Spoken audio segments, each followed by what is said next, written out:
Bonjour à tous, ici Pasqua et on se retrouve aujourd'hui pour la review de l'épisode 2 de Yu-Gi-Oh! Ranks.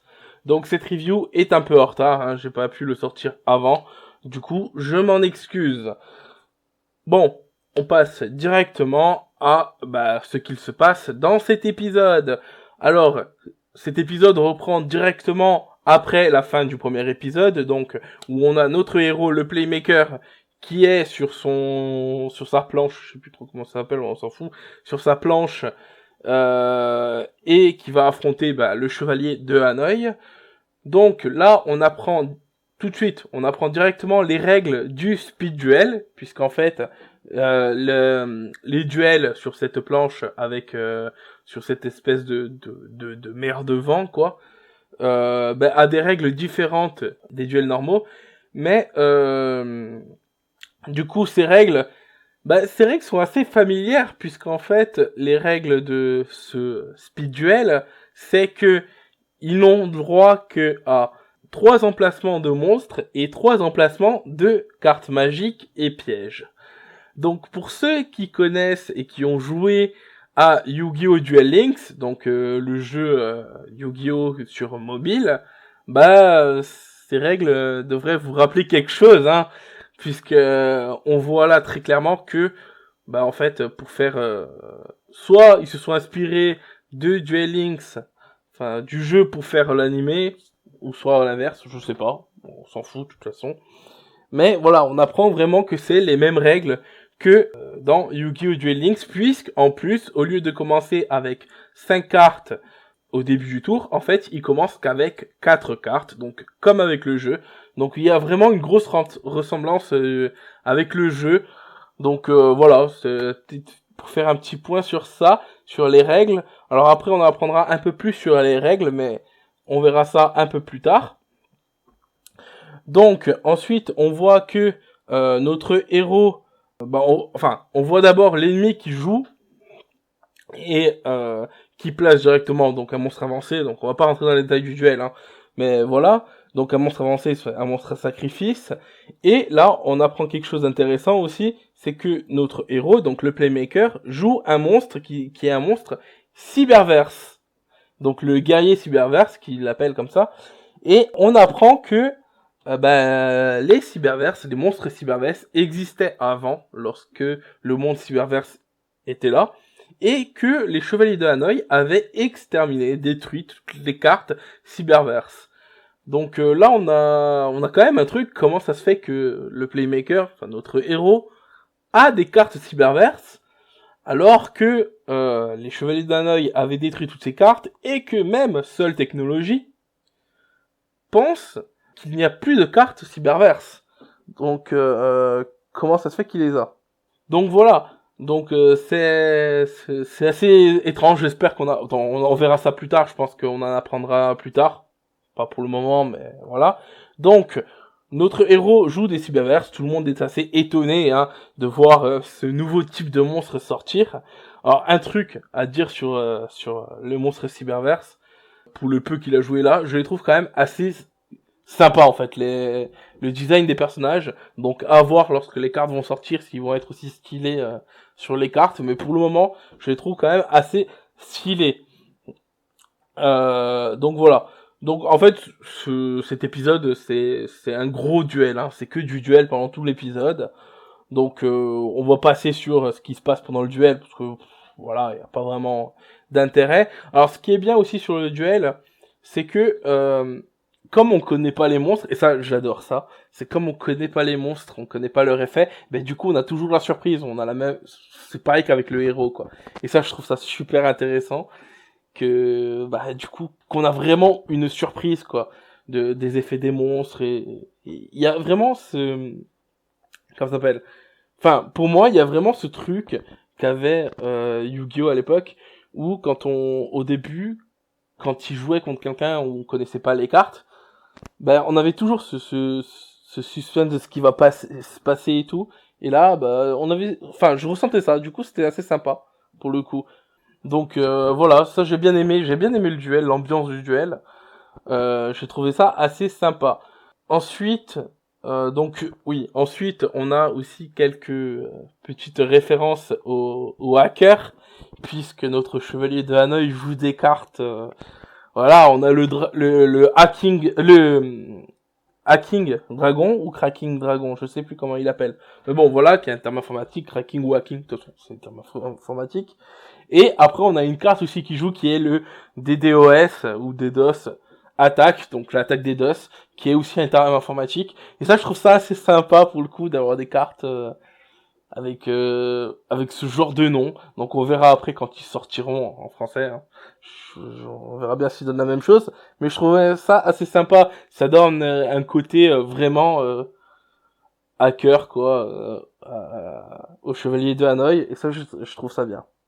Donc voilà, c'est assez sympa, surtout qu'on sait que les Chevaliers d'un œil, bah, ce sont des hackers, hein, ils prennent un peu le contrôle du monde virtuel, où ils cassent des pare-feux, on l'a vu pendant le premier épisode, enfin, voilà quoi, vraiment, on a vraiment cet aspect-là que j'apprécie plutôt, que je trouve ça assez sympa, et qu'on ressent un peu avec le Chevalier d'un œil quand il joue. Donc après on apprend un autre truc aussi, on apprend qu'il y a des skills. Donc c'est aussi une nouvelle mécanique de jeu qui est en fait, pour ceux qui ont joué à Duel Links, je pense que vous savez de quoi je parle, c'est les compétences qu'on a dans Duel Links, donc dans le jeu, hein, où on choisit en fait une compétence par personnage et cette compétence est activée une fois par tour. Bah là c'est pareil dans un speed duel, on voit que le chevalier de Hanoï utilise un skill qui lui permet de piocher 2 cartes en fait à un moment. Donc voilà, on voit vraiment que une fois par duel, il peut activer son skill et piocher 2 cartes, donc ça on le voit. Ensuite, on voit aussi que notre héros va utiliser un skill, donc un skill qui va lui permettre de piocher de piocher un monstre aléatoirement dans cette espèce de data storm, c'est ça, donc l'espèce de grosse tempête que l'on voit. Donc ça fait référence au ce qui avait été dit dans la preview lors de l'épisode 1, donc la preview de l'épisode 2, où ils disent que il y a des monstres qui se cachent dans le vent. Et en fait, ça fait référence à ça, ça fait référence à cette tempête et au fait que le playmaker va activer son skill qui va lui permettre de piocher une carte aléatoire dans cette data storm et de piocher un monstre Link. Donc voilà, c'est là où on voit les nouveaux types de monstres, donc les monstres Link. Donc ce skill, il a eu grâce à Igni, donc l'IA qui l'a capturé. Hein. Donc ça c'était assez sympa pour le coup. J'ai bien aimé ce principe-là. Un peu cheat peut-être, mais j'ai bien aimé. En plus, on voit vraiment les caractères des personnages, quoi. Pendant cet épisode, on a le caractère de notre héros, donc du playmaker, qui est froid, qui est vraiment arrogant, quoi. C'est la première fois qu'on a un personnage aussi arrogant. Dans Yu-Gi-Oh, on avait Kaiba, qui était quand même assez arrogant, il faut le dire, il a un ego surdimensionné. On a aussi Jack Atlas dans 5D. Mais on n'a jamais eu l'héros principal qui était arrogant, quoi.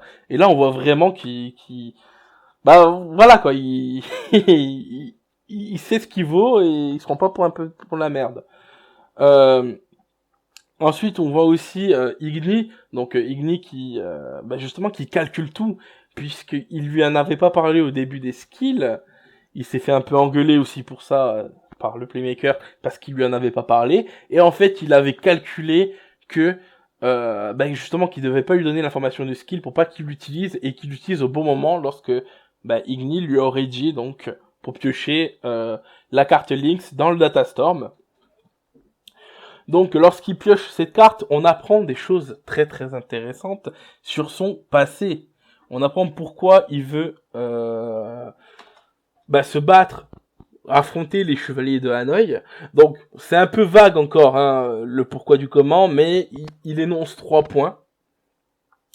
Donc le premier point, c'est pour retrouver son temps passé. Donc qu'est-ce que ça signifie retrouver son temps passé? On sait pas trop. On sait vraiment pas trop. Peut-être que il a perdu une fragment de mémoire de quand il était petit, qu'il veut la retrouver, ou je sais pas, peut-être que... Je sais pas, franchement, c'est assez énigmatique, mais on en apprend un peu plus. Du coup, c'est assez sympa. Ensuite, la deuxième chose pourquoi il veut affronter les Chevaliers d'un œil, c'est pour sauver le frère de son ami, donc de son ami qui fait cuire les saucisses, quoi. Donc, que l'on voit aussi dans le premier.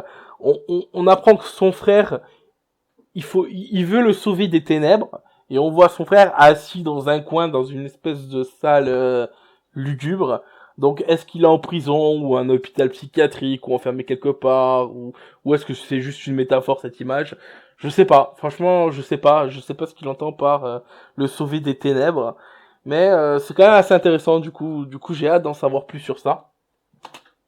Et le troisième point, c'est de retrouver une personne qui lui a donné du courage. Et bah là, je sais pas grand chose, on le voit petit, et on entend une voix de femme qui l'appelle. Et voilà, on n'en sait pas plus, donc est-ce que c'est sa mère ou pas, je sais pas. Moi je pense que c'est sa mère, parce que ça serait un peu logique, il est petit, il veut retrouver une personne qui lui donne du courage. Mais on verra bien plus tard. Donc, on revient lorsqu'il utilise, enfin il pioche son monde aléatoire dans ce Datastorm. Donc il pioche le monstre Link, donc le monstre avec l'épée là, qui est apparemment son monstre phare. Hein. Donc voilà, et là, bah il fait une invocation, Link. Voilà. Donc on voit la nouvelle invocation. Donc on voit comment il invoque. Donc voilà, ça invoque différemment. Et c'est assez sympa, donc on apprend que pour invoquer ce monstre, donc il doit sacrifier 3 monstres. On apprend aussi un peu le fonctionnement du Link, du monstre Link, même s'il le passe assez rapidement, je trouve, pour expliquer comment il a un boost de 1000 points. Donc ça c'est un peu dommage. Bon, je vais quand même vous le dire comment il a un boost de 1000 points. En fait, ce monstre gagne 500 points d'attaque pour chaque monstre qui est en face de la flèche. On voit sur le monstre en fait qu'il a 3 flèches parce qu'il y a eu 3 monstres sacrifices. Donc une devant lui et 2 sur les côtés. Et en fait, chaque monstre qui sont en face de cette flèche, pour chaque monstre qui sont en face de cette flèche, excusez-moi, il gagne 500 points d'attaque. Donc il y avait le monstre adverse et son monstre guerrier cyberverse. Du coup, il gagnait 1000 points de vie. 1000 points d'attaque. Voilà. Du coup, voilà, une petite explication, hein, parce qu'il explique pas vraiment, il explique assez rapidement, mais enfin, voilà. Du coup, c'est son fonctionnement. Donc, bon, il attaque avec ce monstre, il bat l'adversaire, et voilà, quoi. C'est terminé. C'est terminé l'épisode et le duel. Donc on apprend quand même quelques autres informations pour ce duel hein, que j'ai pas dit. C'est le fait que quand il tombe, s'il tombe de cette Datastorm, enfin de ce vent, s'il tombe de sa planche et qu'il tombe par terre, il meurt, son corps physique meurt pour de vrai, peut disparaître pour de vrai, et c'est et que c'est du coup dangereux quoi. Il peut vraiment mourir pour de vrai. On apprend aussi que cette espèce de tornade en fait détruit tout élément virtuel. On apprend aussi que plus la Datastorm est puissante, enfin la tornade est puissante, plus le monstre qui va piocher grâce à son skill va être puissant. Donc ça laisse à présager que il y aura d'autres monstres qui va piocher dans cette tornade et qui vont devenir plus puissants. Donc voilà pour cet épisode. C'était un épisode plutôt sympa, hein, puisque c'était un duel assez sympa où on a appris beaucoup d'informations. On a vu aussi un petit passage hein, où Blue Angel le sauve lorsqu'il tombe sur sa planche. Alors, Blue Angel le sauve. Bon, voilà, c'était juste pour dire je te rends l'appareil parce que le Playmaker l'avait sauvé pendant l'épisode 1. Bon, c'était un petit truc anecdotique, mais je pense que le personnage de Blue Angel risque de devenir important plus tard. Il risque de devenir son ami ou quelque chose comme ça. Donc on verra bien. J'espère qu'on verra des duels avec Blue Angel parce que c'est vrai que dans Yu-Gi-Oh! On ne voit pas vraiment de duellistes, de femmes duellistes, quoi, de filles duellistes. On en voit quelques-unes, mais très peu. Dans 5D, ouais. Mais voilà. Donc voilà pour cet épisode. Hein. C'était assez sympa. Franchement, j'ai bien aimé cet épisode. Donc j'espère que cette vidéo vous aura plu.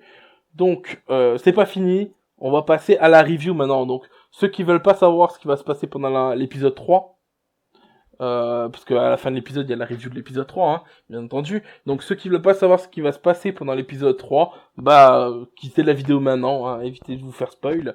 Donc merci à vous d'avoir regardé cette vidéo. Et pour les autres, on va passer directement à la preview de l'épisode 3. Alors, pendant cette preview, on voit quelques questions qui se posent. On a une question donc, qui sont les chevaliers de Hanoï?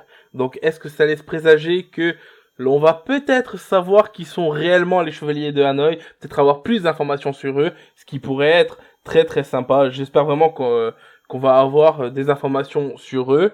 Aussi, on a qu'est-ce que le Datastorm comme question pendant la preview. Alors, je pense que on va avoir plus de précision sur quel est vraiment ce Datastorm, quel est vraiment cette espèce de vent, en fait. Cette espèce de tornade. Alors, c'est un flux de données, je suppose, hein, ça laisse supposer le nom. Mais qu'est-ce que c'est réellement ce flux de données, enfin cette Datastorm? Donc, on verra bien. J'espère vraiment que l'on aura des informations. J'espère aussi qu'on aura les informations sur les links. Enfin, le link, comment il a eu. Quel est le rapport entre le link et ce Datastorm? Je pense que c'est le Cyberverse. Mais voilà, avoir plus d'informations, parce que le mec il pioche un link comme ça, tout le monde est surpris parce qu'il a pioché un link dans l'épisode 2. Du coup, j'espère qu'on va en apprendre un peu plus pourquoi ils ont disparu ou des trucs comme ça. J'espère vraiment qu'ils vont approfondir ce sujet-là pour cet épisode 3. Ensuite, on apprend que le héros, donc Yusaku, va analyser en fait un peu l'IA, donc Igni va un peu l'analyser afin de savoir quel est vraiment son rôle dans tout ça. Parce qu'il faut dire que Yusaku, donc le héros, ne sait pas vraiment quel est le rôle de Igni dans tout ça, pourquoi il se retrouve entre deux feux et tout. Lui il le sait pas, nous on le sait qu'il a caché le cyberverse, mais notre héros le sait pas. Donc on risque d'apprendre un peu plus d'informations là-dessus, ce qui pourrait être assez sympa. J'espère vraiment qu'il y ait beaucoup de révélations. Enfin, à mon avis, il va pas avoir toutes les révélations, mais quelques révélations qui nous permettent d'avancer dans le background de Yu-Gi-Oh! Vrains. Et ensuite, le dernier événement qui va se passer, enfin qui se passe pendant cette preview, c'est le rugissement d'un dragon apparaît apparemment dans League Vrains. Et c'est le dragon du chef des chevaliers de Hanoï qui débarque dans League Vrains. Donc est-ce que notre héros va rentrer dans League Vrains afin de lui parler ou de l'affronter? Sûrement, je sais pas, on verra bien. En tout cas, apparemment le titre du prochain épisode s'appelle Le Premier Contact, donc il y a des chances que le Playmaker va directement rentrer en contact, parler au chef des Chevaliers d'Hanoï, hein, il va pas lui taper dedans, mais mais bon, voilà quoi. À mon avis, on va avoir quelque chose d'assez sympa pour le prochain épisode, avec pas mal de révélations. Donc, en tout cas, j'espère ce que laisse présager cette preview. Donc, on verra ça au prochain épisode, qui arrivera bientôt, hein, soit dit en passant, parce que cet épisode est sorti un peu tard. Du coup, la review de l'épisode 3 risque de sortir peu de temps après celle-là. Donc voilà, donc j'espère que cette vidéo vous aura plu. Merci de l'avoir regardé. Si vous avez des idées pour améliorer le format de cette émission, ou si vous avez aussi vos propres avis sur l'épisode 2, faites-m'en part dans les commentaires. Justement, ça m'intéresse de savoir ce que vous avez interprété dans cet épisode ou dans cette preview de l'épisode 3, enfin voilà, tout ça. Donc merci d'avoir regardé cette vidéo, et je vous dis à la prochaine pour d'autres vidéos. Allez, ciao!